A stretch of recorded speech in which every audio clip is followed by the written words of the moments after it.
Welcome to our today's class, and I'm so much pleased, candidate or our student in any part of this world, to welcome you to our today's class. And I want us to look at types of joints in biology. This is one of the most important areas tested in our final examinations, either practically or in our theory papers. And you're supposed to actually understand what this has to all involve.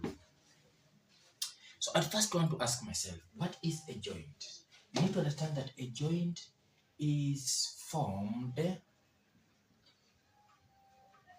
when two or more bones meet in any part of the body. You can only form a joint if two or more bones are able to meet. And as they meet, they form that joint. And you should understand that joints are of different types. I would want just to pick a practical example. If I pick an example like this bone,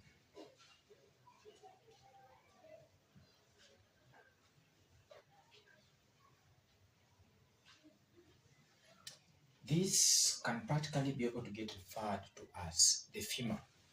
And you know, the femur is also referred to as, in a layman's language, the thigh bone. It actually has to form part of one of our most important parts of the body. And you know, this femur would actually end up making a particular joint. Let me just try to come up with this diagram for you to be able to practically see what I'm trying to actually say.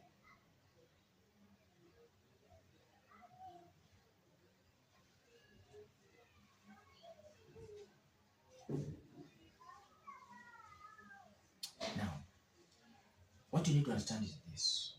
If you have to talk about this as your thigh bone, then you can be able to have this as our hip bone. Remember, our hip bone or our hip bones are in form of what you call pairs. There are actually two pairs, and this has to form one pair, and this can form the other pair. Don't mind about the drawings. So you'll actually realize that this one is always referred to as the ilium. Then you can be able to refer to this as our pubis. And of course, you can have the last part here getting referred to as our ischium. So let me just write it here. So this is our ischium. And of course, I'm calling this as our hip bones. We have the left and then the right. Each of the pair is actually able to have three bones which are fused. You have the ilium at the top, the pubis in the middle, and the ischium at the bottom. Just within this region, we have what you call an acetabulum.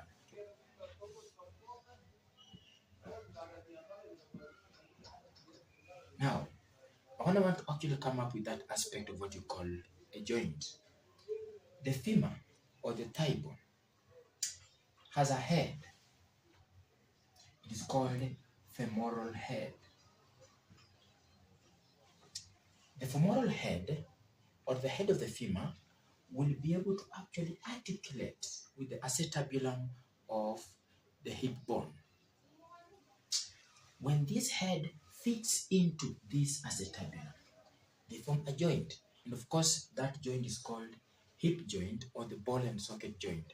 I'll discuss more about the ball and socket joint later on in my later discussion. So I'm actually talking about the femur or the thigh bone having a protrusion called a femoral head or the head of the femur. That head of the femur fits into the articular facet of the hip bone called the acetabulum.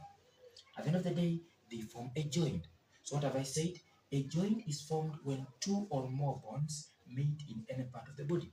So the femur, more particularly its head, is actually meeting or fitting into the acetabulum of the hip bone. They form a joint called a hip joint or a ball and socket joint. And maybe you actually want to understand this. Between these two pairs, the left pair and the right pair, we have a part called the pubis symphysis.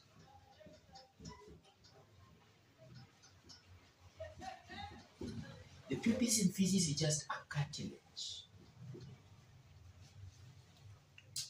You see, you're talking about this hip bone on your left and the hip bone on your right. Look at that. And you see, between them is a cartilage, a tissue-like substance that tends to connect those two parts of the hip bone. That cartilage between those two parts of the hip bone is called pubis symphysis. In women, it tends to widen. It's actually able to widen, you see, and as it actually widens, it actually makes this pelvic girdle. Of course, this whole bone called the hip bone is referred to as pelvic girdle.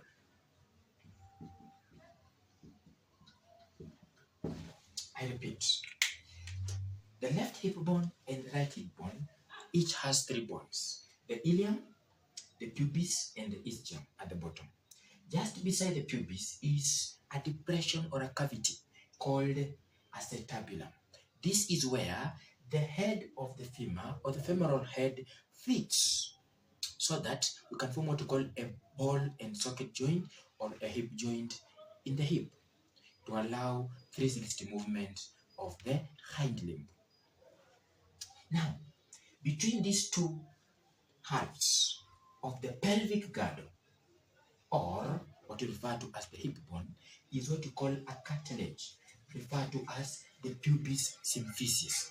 That pubis symphysis ensures that the woman's pelvic girdle widens, expands to pave way for the outcoming offspring of human beings called the fetus. So the coming out of the fetus after the gestation period of 9 months will only be possible in women if this pubis symphysis or that cartilage allows the pelvic girdle, or what we refer to as the hip bone, to widen, to pave way for the coming out of the fetus during parturition via the vagina or birth canal, and now through the vulva, then to the outside before the child takes the first breath when the lungs expand.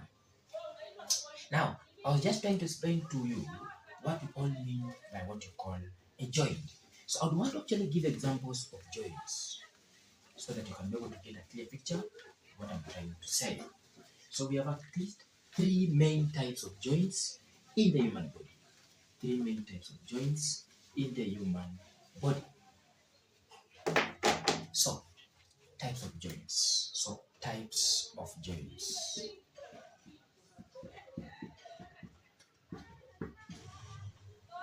Now, there are three main types of joints. The first joint is referred to as immovable joint. That means two or more bones are meeting, but there's no any freedom of movement between the joining parts of the bones. The bones are fixed. The bones are fused. I'll actually give more details in terms of giving the examples. Number two, we have what you call the gliding joint. The gliding joint. The gliding joint. So we have what you call the immovable joint, then the gliding joint. Then number three, we have what you call movable joint.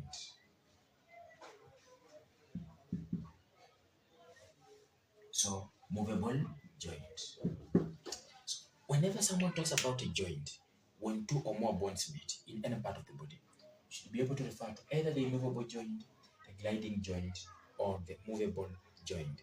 I'm going to give just the examples and a brief description of each and every type of joint for this matter. So, immovable joint, gliding joint, and movable joint. I'm going to first begin with what you call the immovable joint.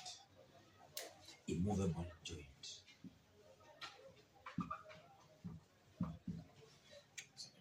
this pen? So the immovable joint.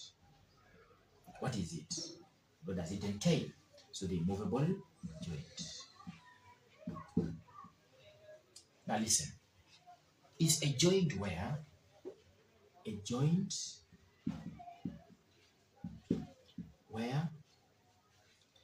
several bonds are fused. Several bonds are fused to form one bond. You see, with the least freedom of movement. Look at that. I am not talking about two bonds. I'm talking about several bonds in particular parts of the body of a human being, reaching to that point of fusing, coming together. You see, and as they actually fuse or come together, they form a single structure. They form one bond. They form one complex structure.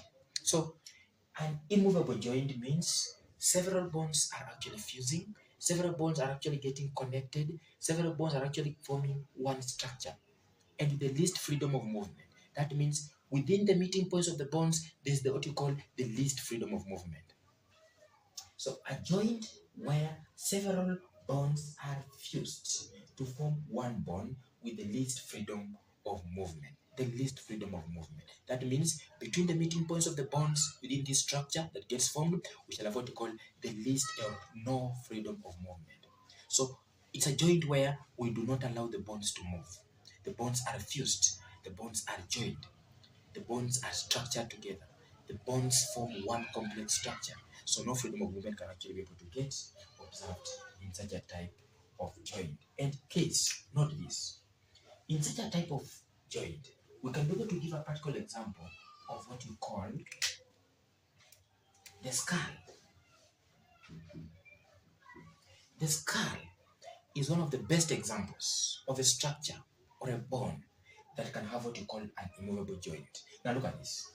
The skull is also referred to as the cranium. The skull is also referred to as the cranium. How does it actually end up forming what you call an immovable joint? You see, if you look at the skull of a human being, it has 22 bones which are fused.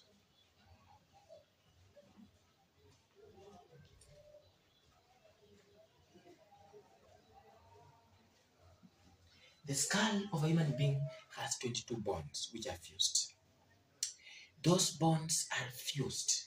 They form a single structure called the skull. Those bones are fused. They form a single structure called a cranium. So to me, the skull or the cranium that basically protects the delicate parts of your head region has 22 bones which are fused. And at the end of the day, there's what you call the least freedom of movement. So that can give us an example of what you call an immovable joint. And remember, this skull has three very important parts. If you look at the skull as a bone, you have what you call the outer cortical bone. We have what you call the tubercular region, that actually becomes the middle one, and then what you call the inner cortical region or bone.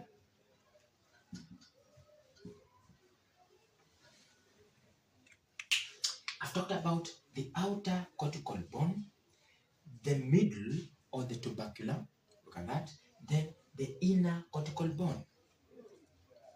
So three layers can form what you call the skull.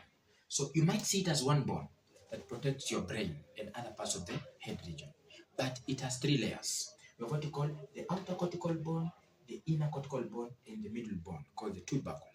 Look at that. So that means outer cortical, inner cortical, and the T, or the middle bone. Now, at the end of the day, that has to consist of 22 bones that forms that skull or the cranium. It protects the delicate parts of the brain. It protects the delicate parts of the brain. Now, I think you are told that the brain has three very important parts, and before you can be able to talk about the brain, look at this. You have talked about the skull that has an immovable joint with the 22 bones fused to form one structure called the cranium. And just below the skull are membranes. And those membranes are what you call the dura, that is the outermost membrane that is just below the skull. What you call the arachnoid, that's in the middle, and what you call the pia. So the dura, the outermost membrane, the arachnoid, the middle membrane, and the pia, the innermost membrane, are the membranes that will actually be able to cover the brain.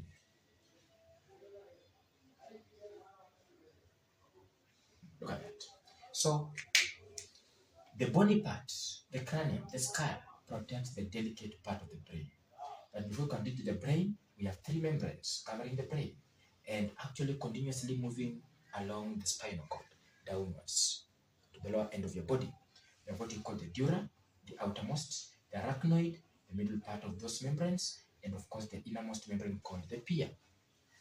All three mentioned here are able to further protect the brain and cover the brain, providing further protection apart from what the skull does. So any mechanical injury can get absorbed by the skull that gets damaged because of the injury, can get absorbed as well by the three membranes before the brain, the delicate part of the body, can actually end up getting breached. Now, and of course, you are told that in the middle here, we have what you call the cerebrospinal fluid.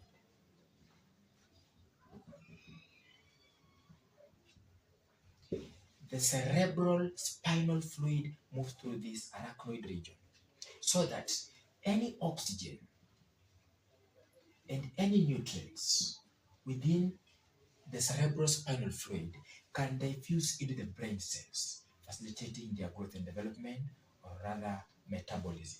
Because one of the most important parts that will require oxygen 24/7 throughout your lifetime is the brain. The brain cells are actively able to carry out what we call metabolism. Of course, you have types of metabolisms like catabolism and anabolism. So the brain cells are actively involved in controlling each and every function in your body. Breathing, thermoregulation, osmoregulation, respiration, contraction and relaxation of muscles to bring about movement, the ability of the body to reason, you see, personality, character, all those, even urine formation, excretion, including the removal of excess water from the body, you see, and at the end of the day, even exhalation or inhalation. Look at this. At the end of the day, the brain controls each and every part, even reproduction, the production of sexual controlling hormones like testosterone in the males and of course estrogen in the females, or the follicle stimulating hormone and the luteinizing hormone in both the males and the females. So the brain has to actually have an adequate access to both oxygen and nutrients. Oxygen and nutrients are supplied to the brain cells by what we call the cerebrospinal fluid that moves through what you call the arachnoid. And further, to ensure that each and every brain cell has an access to what you call the nutrients and oxygen in the cerebrospinal fluid, we have what we call the ventricles. Ventricles are cavities that pass through the brain cells. Ventricles. Cavities that pass through the brain cells to ensure that each and every part of the brain, in terms of its cells, can have an access to oxygen and nutrients. So as the arachnoid supplies cerebrospinal fluid with oxygen and nutrients, that fluid can further branch and find its way into the ventricles passing through the brain cells to ensure that each and every part of the brain has oxygen and nutrients getting supplied to it. And of course, sometimes you're told that sometimes these ventricles block.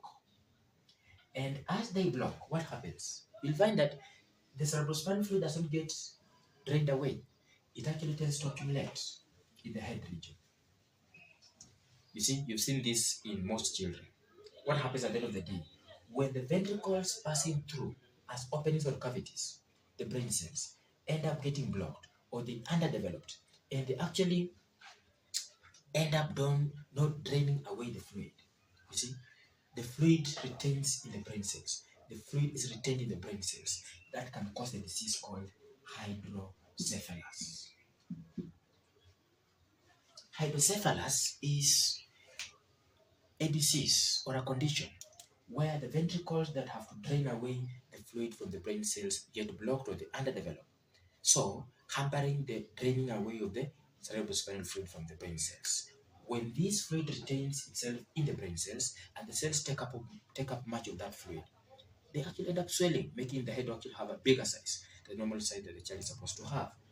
The fluid is retained, the cells take in much of the fluid, the cells swell, the enlargement of the head occurs. Now, that was the first example of what you call an immovable joint. Now, another example of an immovable joint is what we refer to as the joint formed by what you call the pelvic girdle,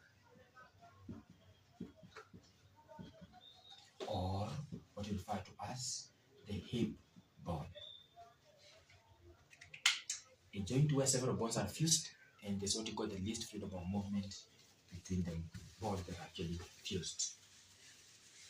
Now, look at this. What have I said? I've said that we have what you call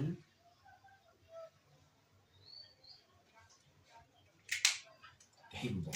So, just to make it much more accurate biologically, you can have this. So it's called the pelvic girdle or the hip bone.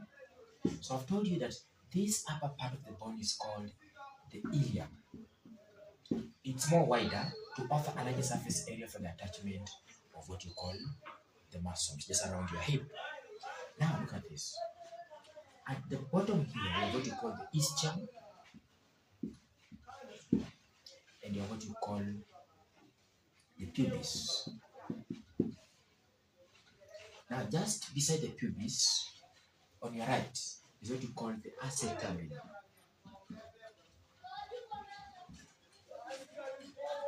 Okay, and we have something else to write. It's called the obturator foramen.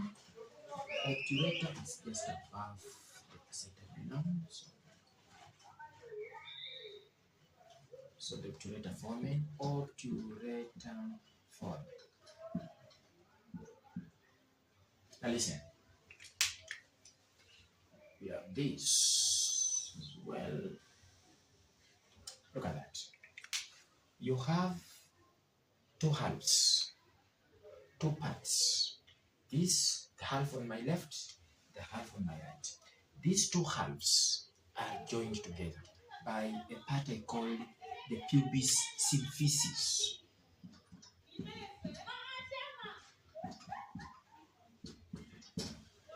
So you have what you call the left half and the right half. The two are able to get joined by a cartilage called the pubis symphysis, as per what I've just previously said. And this is where the two bones are joined. In women, it widens. And remember, the hormone that allows this pubis symphysis to widen or to actually open up, to expand this hip bone or pelvic girdle, is called relaxin hormone. So, in women, we expect to have a hormone called relaxin hormone. The hormone allows the pubis symphysis to relax, the cartilage at this point to relax, so that the pelvic girdle can widen to facilitate parturition when the mother actually gives birth to the fetus. Relaxin hormone allows us, or actually ends up making this pubis symphysis to relax, this cartilage to relax, so that the pelvic girdle can actually be able to do what? To widen. And on relaxing, the fetus comes out during parturition. Now, we have actually said that this is one half, this is the other half. This is a very good example of what you call an immovable joint. Why? Because we have the ilium as the first bone, which is wider to offer larger surface area for attachment of muscles within your hip region. We have what you call the pubis as the second bone, and the ischium as the last bone. Those three bones are fused to form a single structure called the hip bone or the pelvic girdle. So, what is an immovable joint? An immovable joint is a joint where 2, 3, 4 or more bones are fused to form a single structure with the least freedom of movement between the bones when they fuse.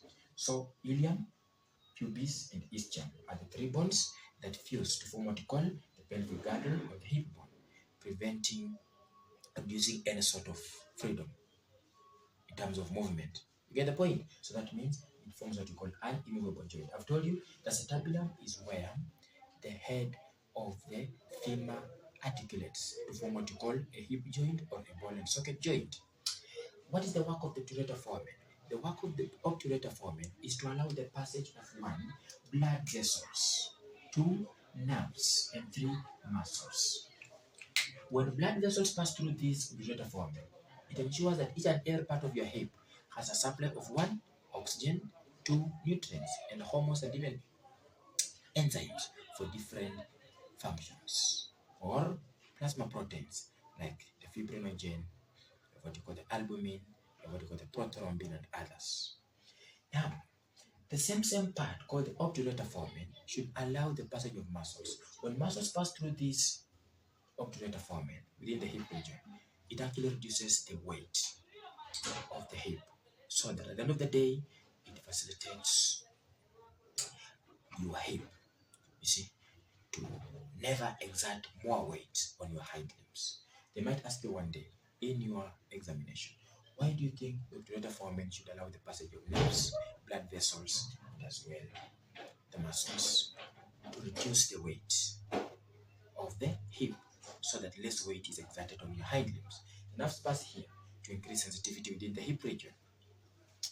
Now, this is an immovable joint. Between this region, there's no any form of movement. The bones are fused to form one bone called the pelvic girdle or the hip bone. And that tells you that at the end of the day, this is an immovable joint. Okay, we are calling it the pelvic girdle because of what you call the pectoral girdle.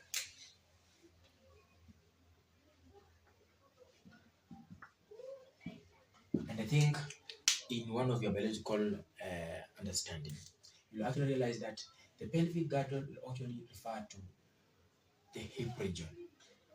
The hip region.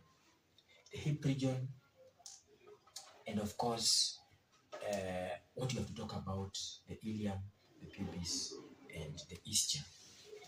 Now,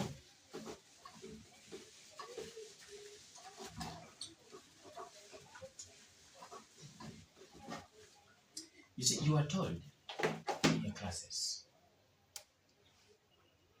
that if someone talks about the pectoral girdle,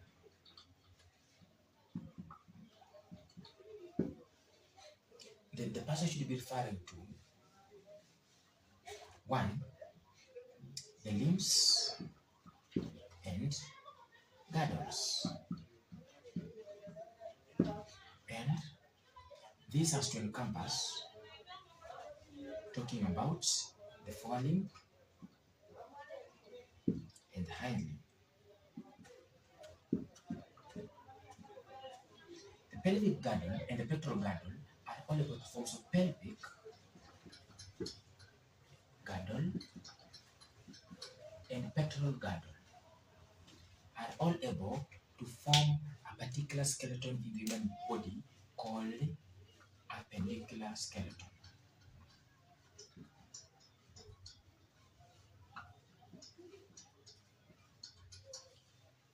Listen, the appendicular skeleton consists of the pelvic girdle and of course the pectoral girdle. Pelvic girdle, pectoral girdle will actually be able to encompass 1. The pectoral girdle has to actually involve limbs and girdles. You see, and of course the girdles of the pectoral now. Pelvic girdle consists of what you call the hip bone. If I'm not talking about the appendicular skeleton, I should be talking about the axial skeleton.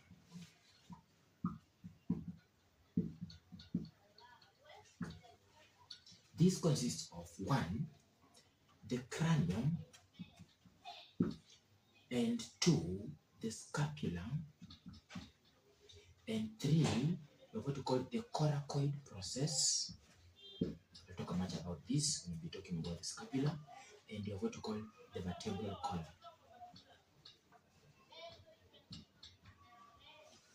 Now listen, we have 2 types of skeletons in the human body. The axial skeleton from the word axis, the upper part of your body. We should talk about exoskeleton to consist of one, the cranium, the scapula, the coracoid process, the vertebral column, you have what you call the sternum, you have what you call the ribs. So if someone talks about the cranium or the skull, talks about the scapula or the shoulder blade, just on your back, the coracoid process that actually gets found at the end tip of the scapula or shoulder blade.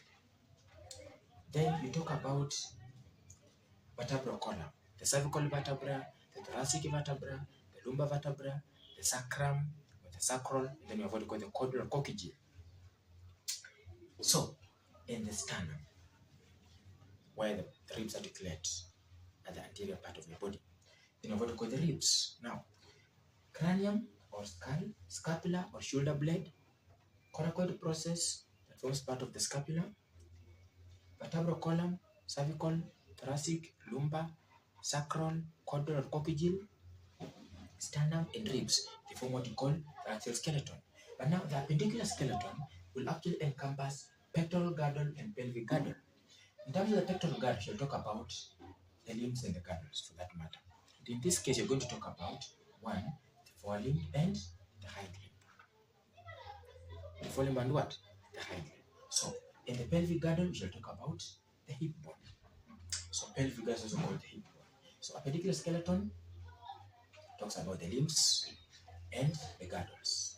In short, appendicular skeleton, limbs, and girdles. And of course, if you talk about the limbs, you'll talk about the forelimbs and then the hind limbs.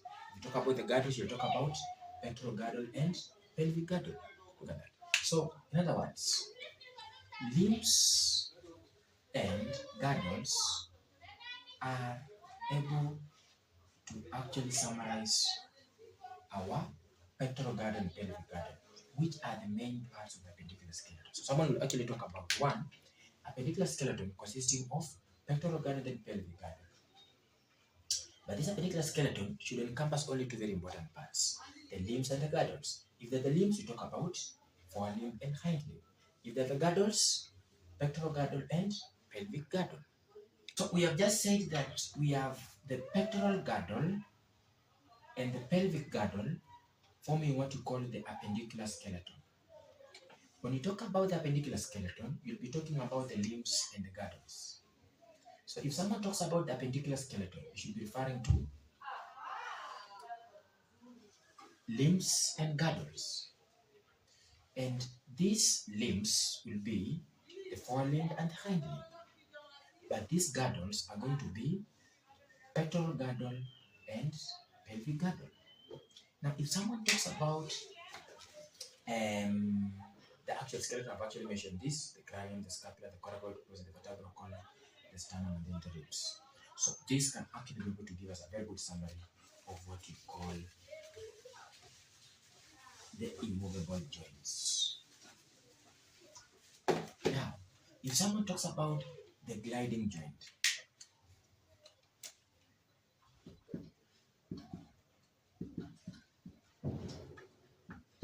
a type of joint where bones are fused. Bones are actually able to get collectively put together. But now, in other words, this is what we call freedom of movement. We have several bones, and these bones are actually not so completely fused, but they're actually able to get located at the same point, and they have what we call freedom of movement. I'll give examples. For example, to glide means to move smoothly with less difficulty. To move smoothly with less difficulty. To move with less difficulty, less strain. If you look at your wrist, of course, these are like my fingers, you see, you realize that these are referred to as phalanges. The bones found within the fingers are called phalanges. Then we have actually to talk about these bones as well, that just project from your phalanges, and you always refer to them as we call them metacarpals. metacarpals,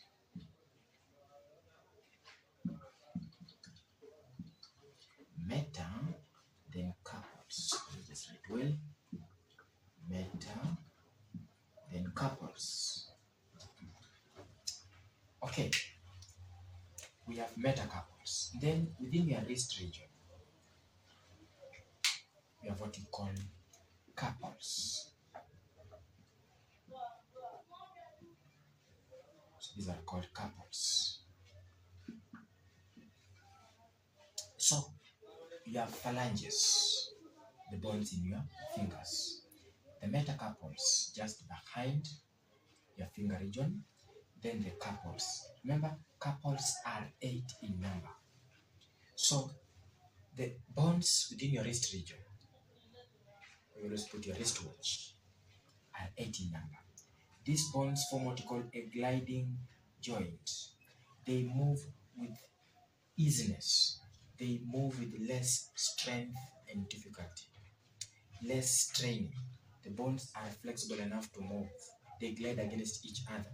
So they form a type of joint called the gliding joint because the bones glide against each other with less difficulty or strain. So collectively, they all form a region called the carpus or the wrist region. And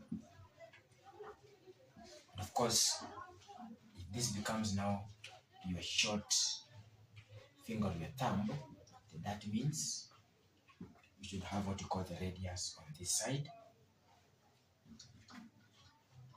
Then you're going to have what you call the ulna on this other side. Then move towards the elbow, where you can form what you call an olecranon process. So the phalanges, the metacarpals, the carpals, which are 8 in number, forming what you call the carpus or the wrist region. Then the radius is on the same side as the small finger called the thumb. And then the ulna on this other side. So this forms what you call a gliding joint, just at the wrist, a gliding joint at the wrist. Correct. I think you've actually understood that concept of what we call the gliding joint. At that point, we should actually be able to have 8 carpals forming a gliding joint in the wrist region. Now, another type of gliding joint is found at your ankle. And here, this becomes our example. So you can have this one, yeah, this is going like that. Okay, look at that. So, this bone, just at the back of your leg, is called heel bone. It's called heel bone.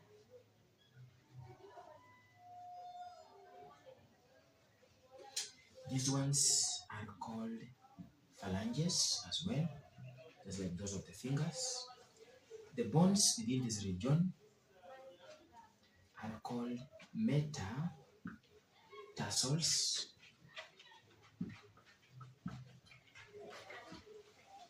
Metatarsals. Then around this part, 1, 2, 3, 4, 5, 6, 7. These are called tarsals. At the back, we have what you call the fibula.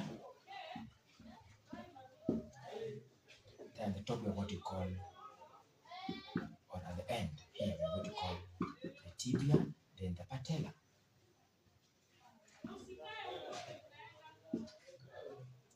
Patella, just here, it's called the patella. So, we've talked about the phalanges, the bones found in your toes, the metatarsals just behind the bones within the toe region, the tarsals which are 7 in number. The heel bone is also called the calcaneus bone. So we have what you call the phalanges, the metatarsals, the tarsals 7 in number, the heel bone or the calcaneus bone, and what you call the fibula at the back, then the tibia at the front part of your hind leg. Now, these 7 tarsals at your ankle form what you call a gliding joint. Several bones gliding against each other, moving freely with less strength, with less difficulty, with less straining.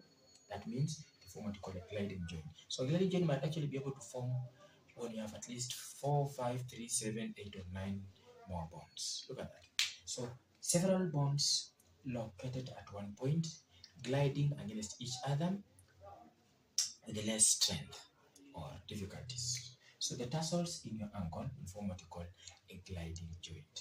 A gliding joint. A gliding joint. That can be a very good example of what you call a gliding. Of course, you've actually been told that sometimes when this tibia and fibula reach here, just at your knee region, the fibula in some animals, if you look at an animal like a horse, the tibia and fibula are fused. Look at that. The tibia and the fibula are fused. And in other animals like human beings, they're actually able to get taken as separate bones. So the fibula at the back and the tibia in front. But at the end of the day, at the knee point, the fibula does not articulate with any of the bone that comes at the knee from the top of your body. Of course, the bone that comes here to actually articulate with what you call the tibia and the fibula is called the femur or the thigh bone. So the femur and the thigh bone articulates with the acetabulum of the hip bone, and at the bottom articulates with what you call the tibia, getting connected with what you call the patella in between the two bones. The femur or the thigh bone and the tibia at the bottom. That forms part of what you call the hind limb. So this can practically be able to get given as a very good example of what we call a gliding joint. I've told you we have first an immovable joint that has to actually encompass one, the bones getting fused and forming one structure, like the skull or the cranium and the hip bone. And they actually have what you call the least freedom of movement. We have what you call the gliding joint. At the ankle, look at that. At the wrist, and all these are able not to allow any form of movement. And listen, if the tibia is at the front, the fibula is actually at the back of your leg. That means they all collectively end up forming what you call the hind limb that actually carries the weight of your body and facilitates movement from one point to another. Now, you might wonder which type of joint is between the vertebral column. You see, the vertebral column has to consist of the following.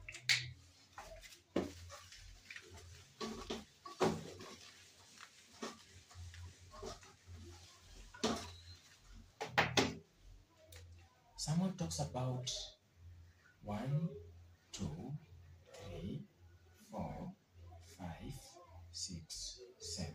The whole of this is called cervical vertebra.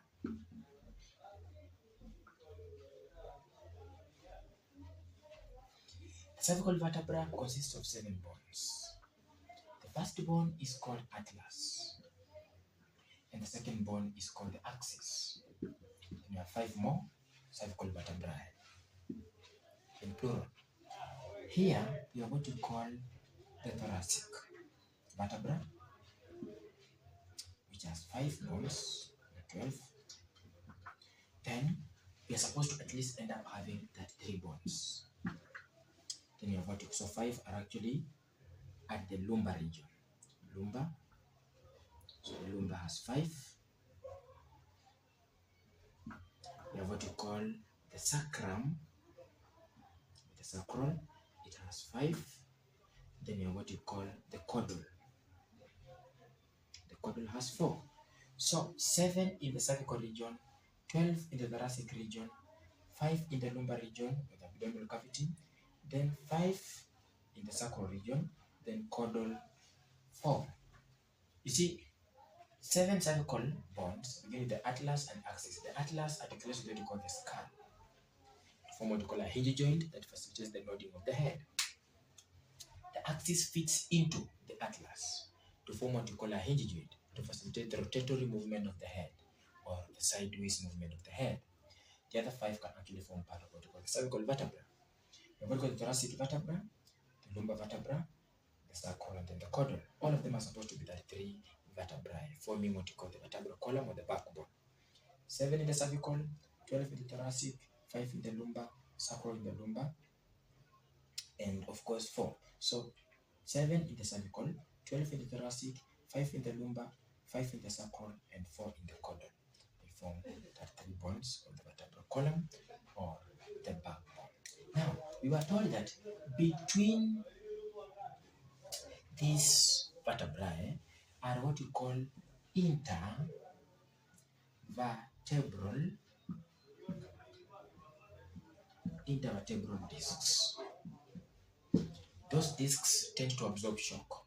The discs tend to actually reduce friction, and they can actually be able to make the vertebral column more flexible to actually allow some extent of movement within the vertebral column. So between two vertebrae along the vertebral column are intervertebral discs. Those discs, 1, will be able to absorb shock, 2, reduce friction, and make the vertebral column flexible to facilitate a particular extent of movement. Now, these two are able to actually articulate posteriorly and anteriorly. The facets or articular facets that articulate, for example, posteriorly and anteriorly, are called zygapophyses.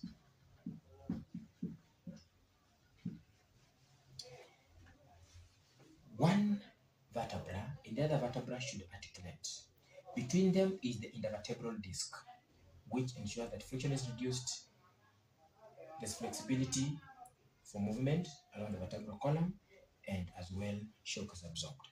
On the other side of this, they actually articulate with each other. We have what we call facets or articular facets that can actually allow room for what we call the articulation between two vertebrae. So the ones to the anterior end, the articular facet to the anterior end, in front of your body, at the front, are called pre-zygapophyses. And you are told they face upwards and inwards. Look at that. The pre-zygapophyses facilitate articulation between two vertebrae anteriorly or in front of your body. Then posteriorly or at the back of your body, we have what we call post-zygapophyses.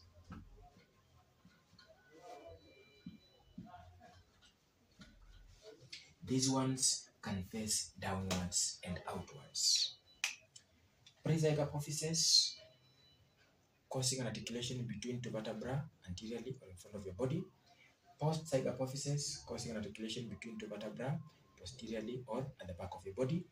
They face upwards and inwards, downwards and outwards. Yeah, and of course, this can be a very good example of also a type of joint that we can be able to actually discuss in our discussion. And this can actually be able to get referred to as a gliding joint. A gliding joint. Now, the last type of joint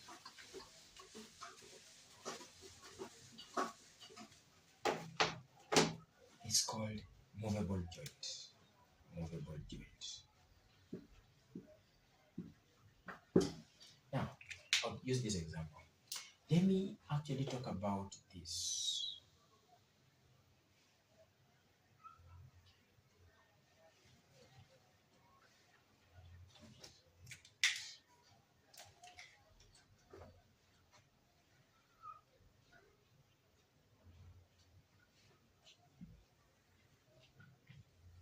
See, this can be the humerus. The humerus will allow room for what you call the attachment of the biceps and triceps. It actually forms part of what you call the upper arm. And we normally have this one as the head of the humerus. So head of humerus. Head of humerus. This is the neck. We have what you call less tuberosity or lesser tuberosity. So you can have greater tuberosity and lesser tuberosity. So greater tuberosity, call, of course, the lesser tuberosity. I can also be able to even put it here, no problem. It's still fine. So the lesser and the greater, so the lesser tuberosity. So you can say shaft of humerus, the length along the bone. You've said is the head of the humerus. Then you have what you call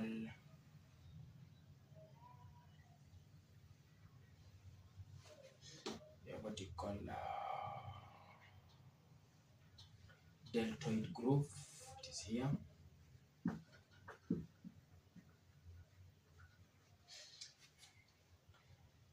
And we have what you call the bicipital groove. Bicipital groove. Okay, just at the bottom here, we have what you call lateral condyle, and this is called medial condyle.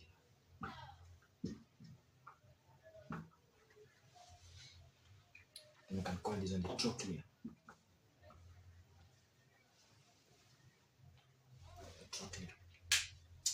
These are the parts of what you call the humerus, or your bone in the upper arm where the biceps and triceps are attached. The head of the humerus. This is the neck of the head of the humerus. Now look at this. This is called the greater tuberosity and the lesser tuberosity. We've got the deltoid groove. We have what you call the bicipital groove, the shaft of the humerus, medial condyle, lateral condyle, and the trochlea between the two condyles. Now listen. On the other end, we might have what you call this bone. Let me just have a look at it. So you can have this.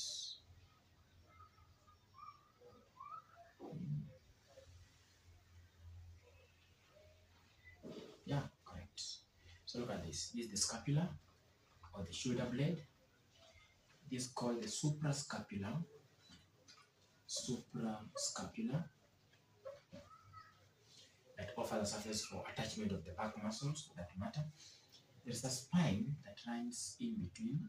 The spine also offers a surface for attachment of the back muscles called the trapezius. Those muscles are called the trapezius muscles. So the back muscles are called trapezius muscles. The trapezius muscles are attached to one, the suprascapular, to the spine. And of course, we have some projections here. This is called metacromion. This is called the acromion.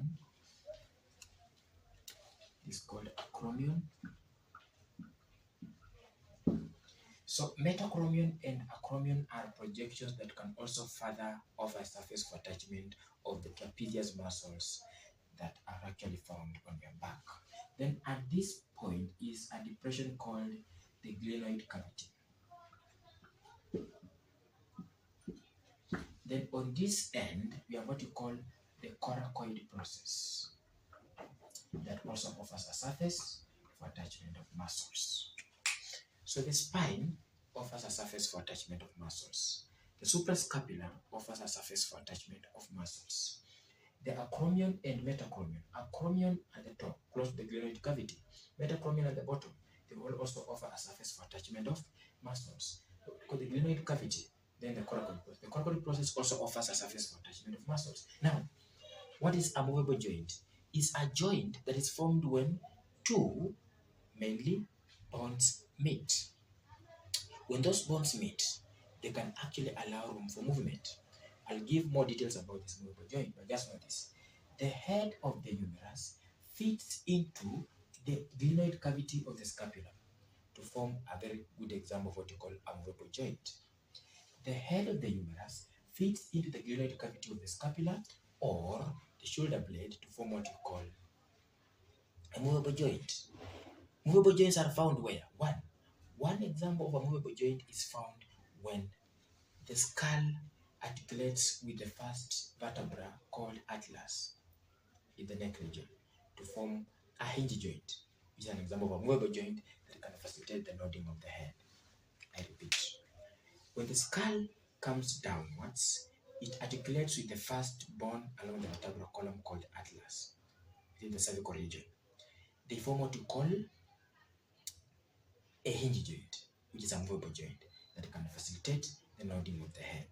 And that's why you're actually saying when the skull comes downwards, it comes in form of what you call condyles. Condyles. Those condyles articulate with the facets of what you call the atlas along the vertebral column to form a hinge joint to facilitate nodding your head or just saying yes or no. You see? So the occipital condyles, these are called occipital condyles.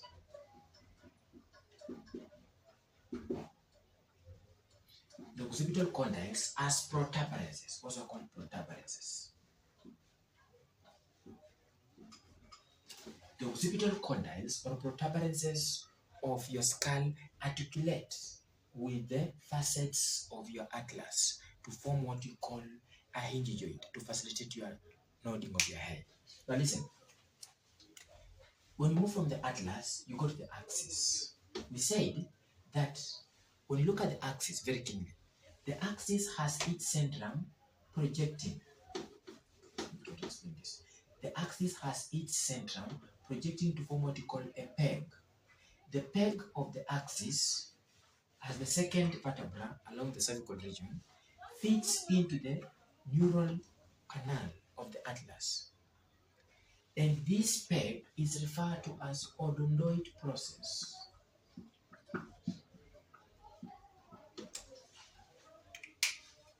The first bone along the cervical region, along the vertebral column, is called atlas.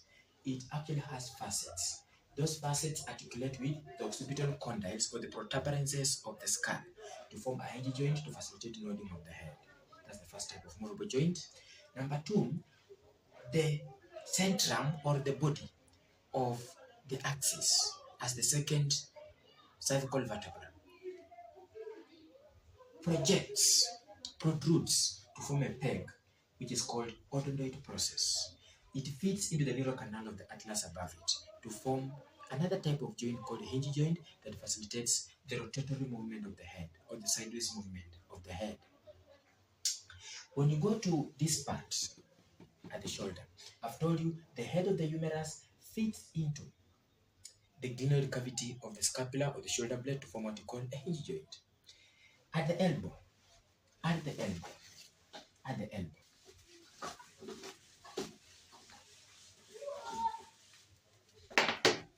when the humerus just moves downwards, I've told you this is the humerus, the shaft of the humerus, I've told you this is called lateral condyle, the medial condyle, and then just in the middle is what you call the trochlea, so medial condyle.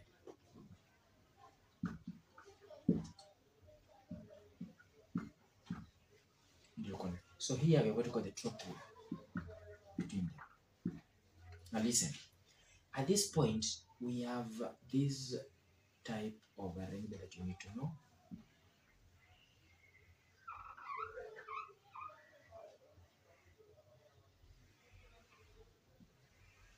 This is what we call the ulnar radius.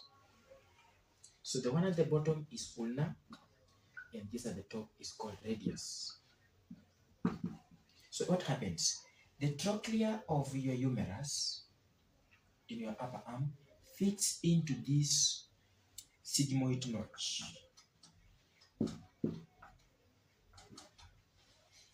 To form a hinge joint that can actually allow the bending of your forearm or the straightening of your forearm. Look at this. So of course you know these are called the biceps muscles. These are called the triceps. And any movement of the joint is actually facilitated by what we call the biceps and the triceps. And bicep muscles are called flexor muscles. They allow the bending of your arm or the bending at the joint. The triceps are called the extensor. They facilitate the straightening of your arm. So biceps are the flexor muscles facilitating the bending of the arm or the bending at the joint. Triceps are extensor muscles that facilitate what we call the straightening at the joint. Now, when the humerus comes, each trochlea fits into the sigmoid notch of the ulna and the radius to form a hinge joint. The ulna is the bottom, the radius at the top. Now, this whole part here, just at your elbow, is called olecranon process. 1, it offers a surface for attachment of muscles. 2, it actually does not allow the overstretching at this point to actually prevent dislocation. It is very easier for you to allow yourself end up having what dislocation at your elbow. Why? Because at the elbow, we are not so muscular. So what happens? There's what we call an olecranon process that offers a larger surface area for the attachment of muscles to actually reduce or prevent overstretching that actually might cause dislocation at the elbow. Now, what is all about this movable joint? The joint that gets formed by two bones. It can be either one, the smooth condyles or protuberances fitting into a depression or a cavity for the case of a hinge joint, or a head that fits into a depression or a cavity for the case of the ball and socket joint. So, movable joints are two: ball and socket joint and hinge joint.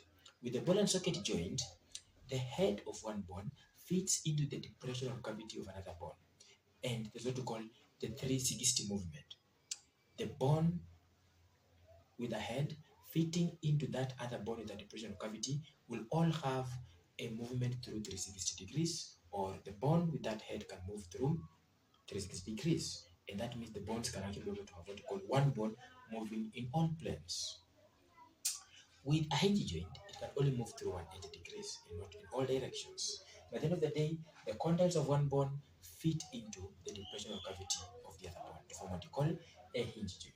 At this point, the facets or the meeting ends of these bones have what you call a cartilage to reduce friction, to absorb shock, and to actually end up allowing room for movement, to make the part very flexible for movement to occur. Now, just within the region is what we call the synovial membrane. The synovial membrane produces what we call the synovial fluid.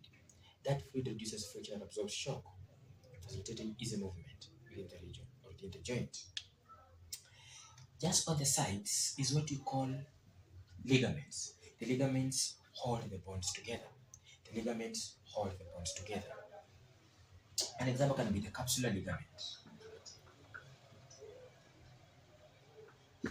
Ligaments hold two bones together. An example can be the capsular ligament. They hold the bones together. On the meeting ends or the articulating faces or facets of the bones is a cartilage to further be able to reduce friction within that joint, to hold the bones together, to absorb shock, and to actually allow room for flexibility within the joint. Now, what attaches the ligaments to the bones? In other words, what attaches muscles to the bones? There is another very important cartilage or substance called a tendon.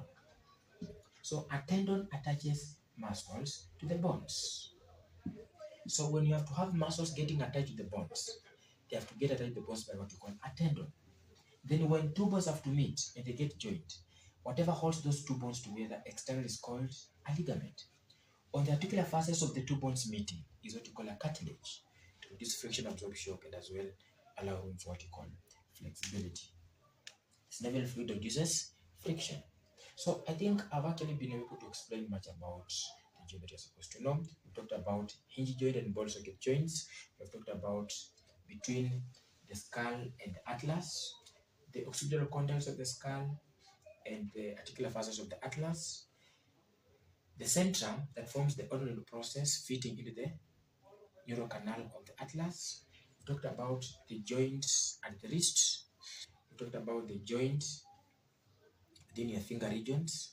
We talked about the joints at the knee, the joint at the hip, the joint at your ankle, the joint within the metacarpals and the carpals, the metacarpals and the phalanges, the tarsals and the metatarsals, and the metatarsals and the phalanges in your foot. Thank you so much and have a blessed evening.